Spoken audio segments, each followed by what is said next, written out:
We're going to dive straight in with our main story tonight, which concerns a piece of legislation dear to President Trump's heart. The One Big Beautiful Bill is among the most important pieces of legislation in our country's history. I don't think there's ever been anything bigger. And I said, let's make it one big, beautiful bill. We're voting essentially on the big, beautiful, that gorgeous, big, beautiful bill. Stop it. Stop it right now. First, the One Big Beautiful Bill sounds either like a lumberjack with an OnlyFans page or a Pornhub tab for people who come to toucans. But it is truly massive, and it's currently moving through Congress after passing the House by the narrowest of margins. With cheers of USA, House Republicans passed their sweeping version of the president's agenda. Republicans in the House held 2 overnight sessions. In the end, Speaker Johnson eked out his biggest victory yet, winning by a single vote, though the dark of night cost him. One member who would have voted yes overslept and missed it. It's true, it passed by a single vote, even though one representative, Andrew Garbarino, slept through it, which is a little surprising given his official portrait seems less sleepy and more high on expired cough medicine. The bill's currently in the Senate, and Trump is pushing them to pass their version as soon as possible, posting, "To my friends in the Senate, lock yourself in a room if you must. Don't go home. Pass it immediately. No one goes on vacation until it's done." This whole process has been rushed to the point that some House members who voted for the bill later had to admit that they hadn't read all of it. Marjorie Taylor Greene, arguably one of the worst things to come out of Georgia since the Trail of Tears, was upset when she learned the House version included a provision prohibiting states from restricting AI for the next 10 years.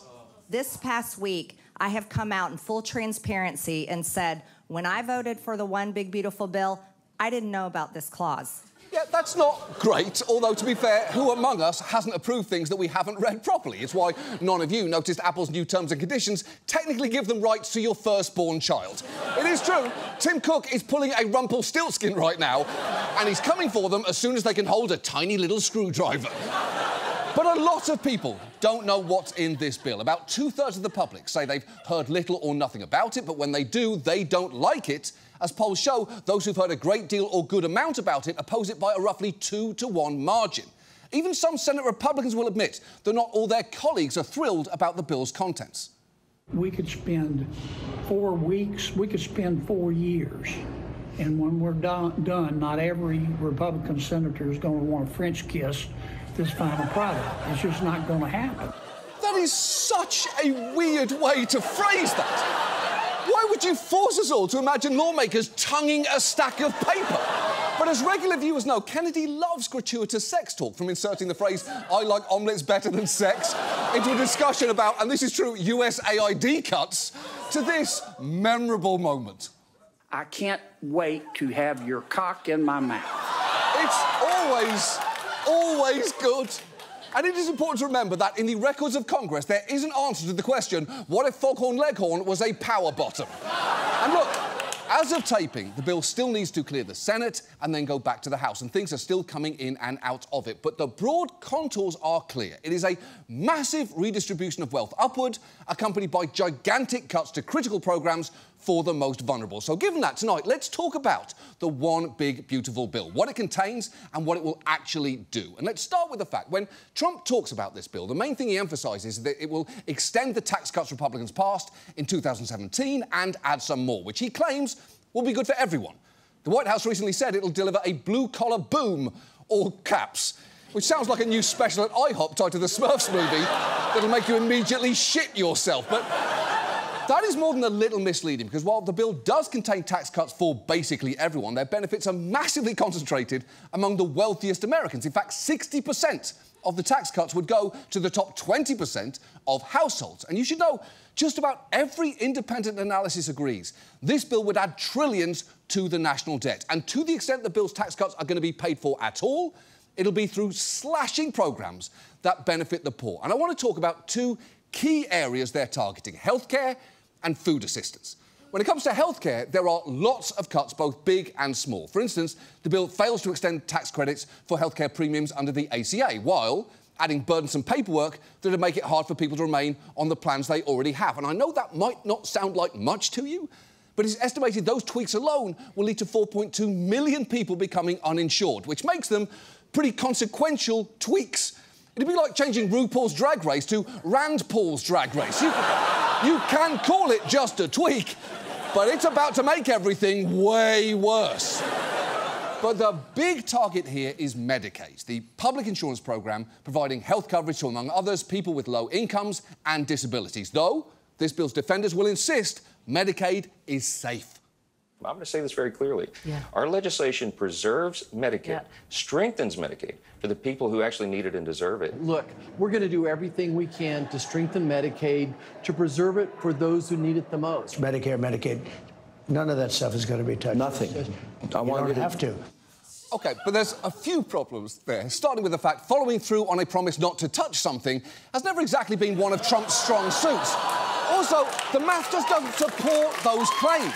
As one analysis puts it, major Medicaid cuts are the only way to meet House budget resolution requirements. And the big way this bill tries to do that is by adding work requirements for many low-income recipients who got coverage under Medicaid expansion, effectively removing a lot of them from the rolls. Basically, under the bill, to get Medicaid, they'd have to prove they worked, volunteered or went to school for 80 hours a month. That alone is projected to cause over 5 million Americans to lose coverage by the end of the decade. Though to hear Mike Johnson tell it, that's just not a problem, because they're just targeting one specific group. You don't want able-bodied workers on a program that is intended, for example, for single mothers with 2 small children who's just trying to make it. That's what Medicaid is for, not for 29-year-old males sitting on their couches playing video games. We're going to find those guys and we're going to send them back to work. OK, 29-year-old males sitting on the couch playing video games? How is it possible that Mike Johnson always sounds so old and out of touch while also managing to look like a 12-year-old who dressed up as Stephen Colbert for Halloween? The problem with that argument is that most Medicaid enrollees are working. The most recent data shows that nearly 2 in 3 work.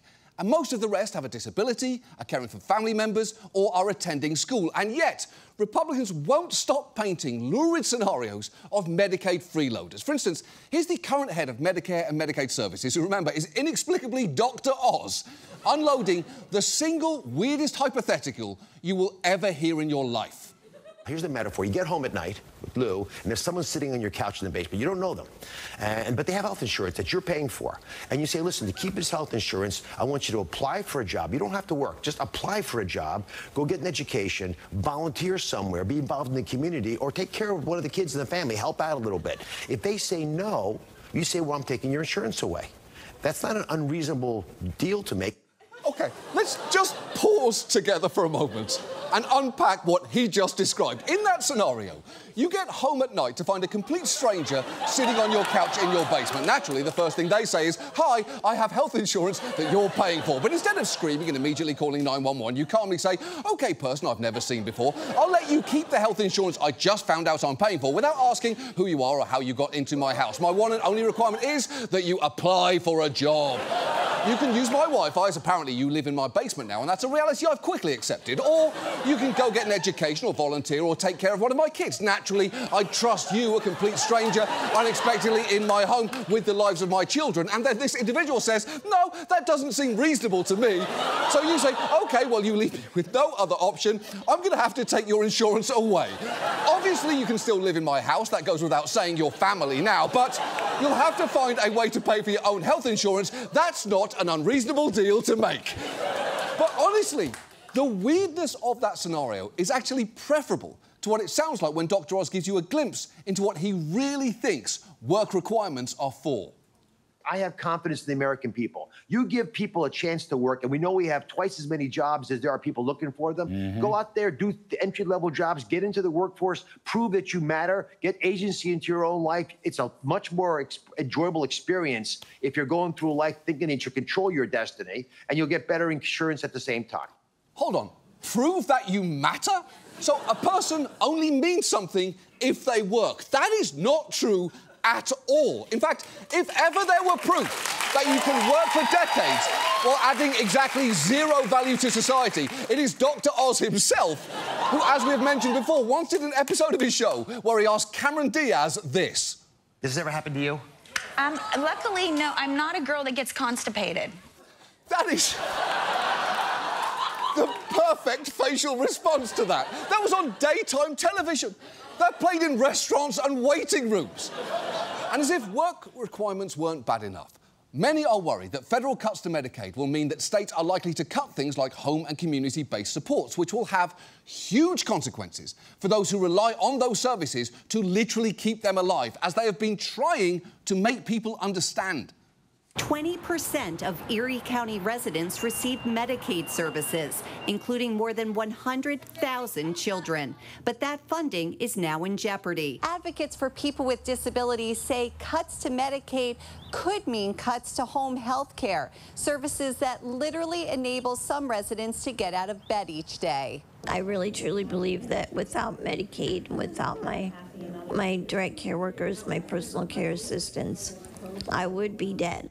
Yeah, that woman clearly deserves to have health care that keeps her alive, even in the insane theoretical situation that she somehow moved into someone's basement with no warning, which, to be clear, has never happened to anyone and never will.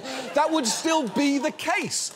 And as if that weren't bad enough, and it really is, it is worth noting people not on Medicaid will be affected too, as it's a major source of funding for hospitals across the country. So with these cuts, rural hospitals are likely to be forced to reduce the services they offer, cut staff, or close altogether. And when you take all of the bill's provisions concerning healthcare together, the CBO estimates they'll result in 16 million more uninsured people in the year 2034 than would otherwise be the case. And it is not like people haven't tried to warn Republicans of the consequences here. A few weeks ago, we showed you this clip of Joni Ernst delivering a bonkers response to concerned constituents at a town hall. People are not, well, we all are going to die. So, for heaven's sakes, folks. Yeah, it's pretty bad. It's pretty bad. But incredibly, it's still not as bad as the sarcastic follow-up video that she posted the next day. Hello, everyone. I would like to take this opportunity to sincerely apologize for a statement that I made yesterday at my town hall. I made an incorrect assumption that everyone in the auditorium understood that, yes, we are all going to perish from this earth. So I apologize. And I'm really, really glad that I did not have to bring up the subject of the tooth fairy as well. What the fuck is wrong with you? First, did you actually drive to a cemetery for your fun little video there? And second, no one was under the impression that we're all immortal, nor do we think the tooth fairy is real, nor indeed the Easter Bunny. Now, do I happen to believe that leprechauns exist? Yes, but that's because of a personal experience I once had in Dublin. I don't want to get into it now. Suffice to say, I'm down one pot of gold and I know what I saw. But in any case, the problem isn't being naive to the concept of death. It's that this bill could make people die sooner than they otherwise would. So, that is healthcare. What about the other crucial programme on the chopping block here involving food? Well, this bill also includes massive cuts to SNAP, the Supplemental Nutrition Assistance Programme, or food stamps. Currently, more than 41 million people receive benefits through it. It's the nation's largest food aid programme. And this bill would reduce federal spending on SNAP by $287 billion over 10 years. Like the Medicaid cuts, a lot of that is being done through work requirements. SNAP already has those, but this bill's about to expand them significantly, including raising the age limit at which they apply from 54 all the way up to 64. The Senate's version would also strip exemptions from work requirements for veterans, people experiencing homelessness, and former foster youth. And guess who is completely fine with all that? If you're going to get free food on a SNAP program, you have a work requirement. It's an obligation to try to work. You might not get a job, but you got to try. Yeah, Dr. Oz is back with his pull yourself up by your own connections to Oprah bullshit. That man is a real piece of shit. Which piece of shit? Who can say exactly?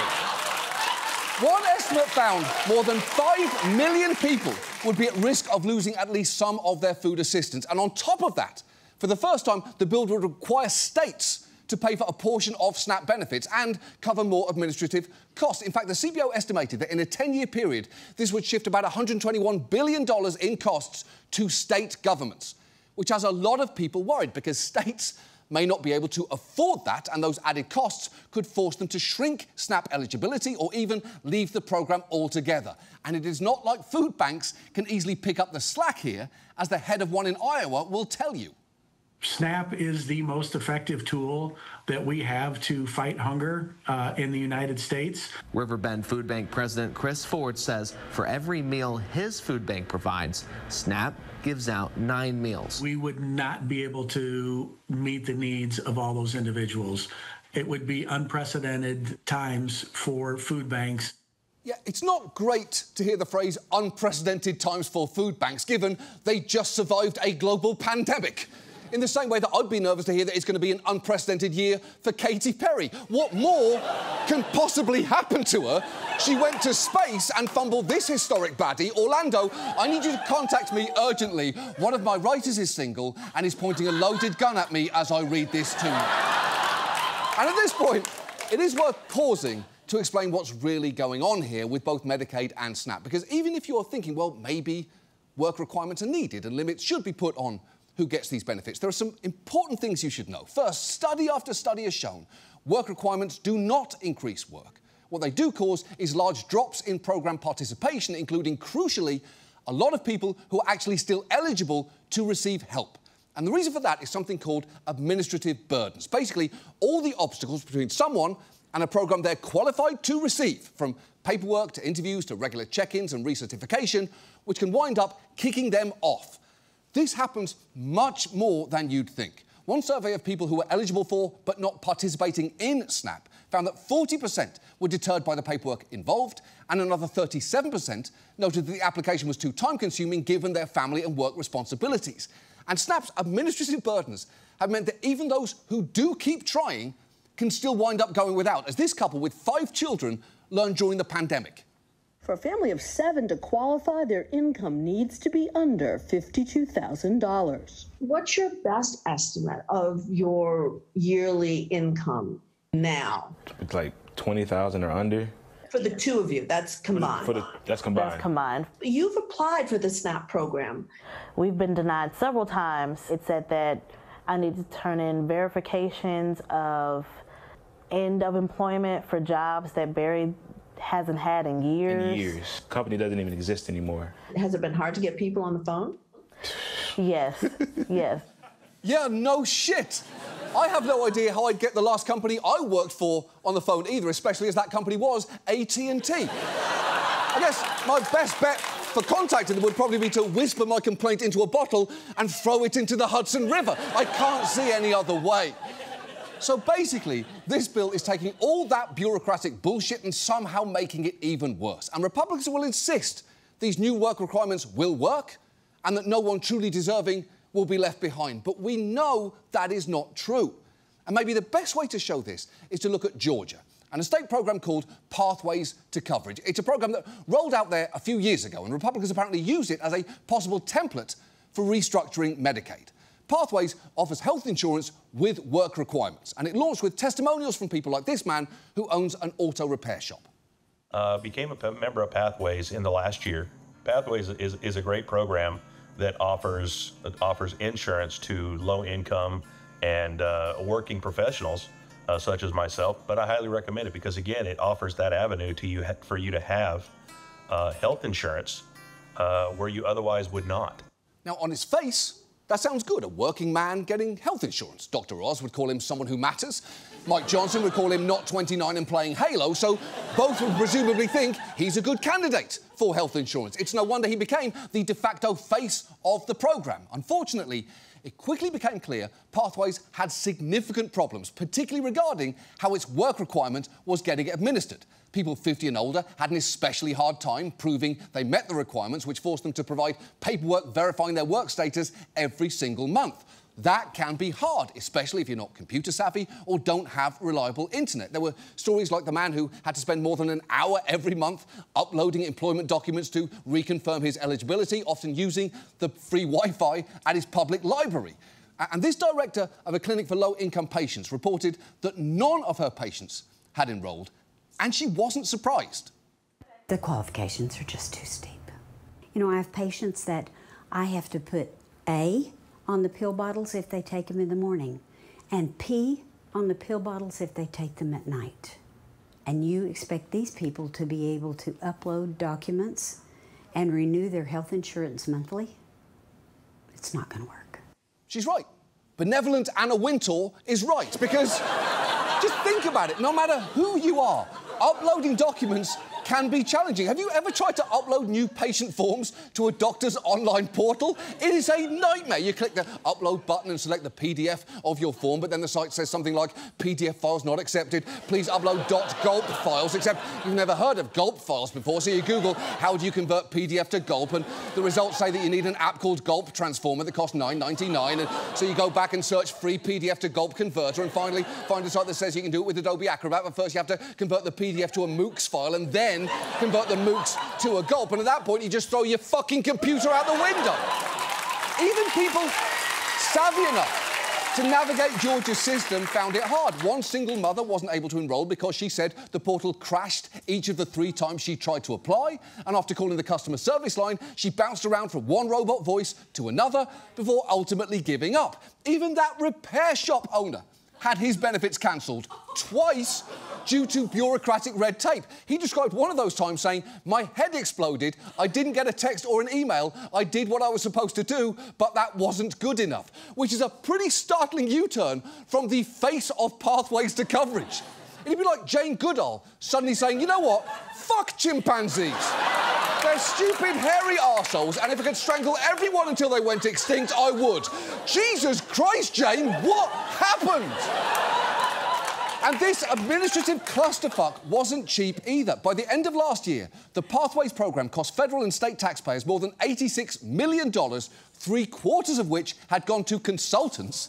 And 18 months into the programme, a mere 6,500 participants had enrolled. And remember, that's the programme Republicans apparently modelled their new Medicaid policy on. So if that's what's coming on a national scale, that is fucking terrifying.